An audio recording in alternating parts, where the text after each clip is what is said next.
Assalamualaikum warahmatullahi wabarakatuh. Kami dari kelompok 7 akan mempresentasikan bab pembelahan sel. Perkenalkan, nama saya Endri Rawati, nomor absen 11. Nama saya Ervina Audiva, nomor absen 12.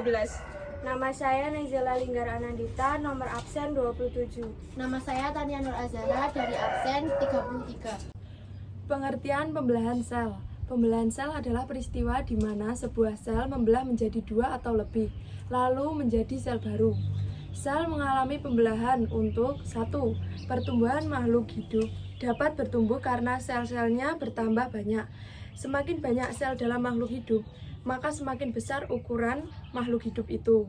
2. Perbaikan. Ketika tubuh terluka, setelah beberapa waktu bagian tubuh yang terluka akan menutup seperti semula. Pada bagian tubuh yang terluka sesungguhnya terjadi kerusakan jaringan. Perbaikan kerusakan jaringan pada tubuh merupakan hasil proses pembelahan sel. 3. Produksi atau perkembangbiakan. Salah satu ciri makhluk hidup adalah perkembangbiakan untuk melestarikan keturunannya dengan beranak, bertelur, dan lain-lainnya. Fungsi pembelahan sel yaitu ada 2. Yang pertama, fungsi pembelahan sel pada makhluk hidup uniseluler atau bersel tunggal, yaitu sebagai cara untuk berkembang biak. Contohnya, pada makhluk hidup yang berkembang biak dengan membelah diri, misalnya protozoa, amoeba, dan lain-lain.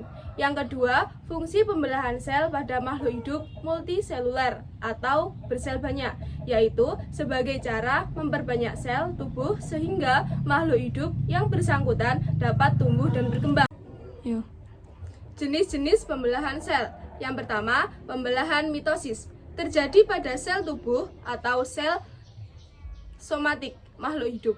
Pada pembelahan ini dihasilkan sel anak yang mempunyai jumlah kromosom yang sama dengan kromosom sel induk. Pembelahan ini sendiri bertujuan mengganti atau memperbaiki sel sehingga baik kualitas dan kuantitasnya bertambah. Pembelahan mitosis yaitu proses yang berkesinambungan yang terdiri dari 5 fase, yaitu yang pertama ada profase. Profase adalah tahap pertama pembelahan sel pada mitosis dan meiosis, bermula setelah interfase. DNA tereplikasi saat sel memasuki profase. Kejadian utama pada profase adalah kondensasi retikulum kromatin dan menghilangnya nukleus. Yang kedua, ada metafase. Metafase adalah tahap kedua dari mitosis saat membran inti sudah tidak ada sehingga kromosom keluar dari inti dan berada di sepanjang bidang ekuator sel. Kromosom berada pada kondisi paling padat sehingga lebih pendek dan paling tebal.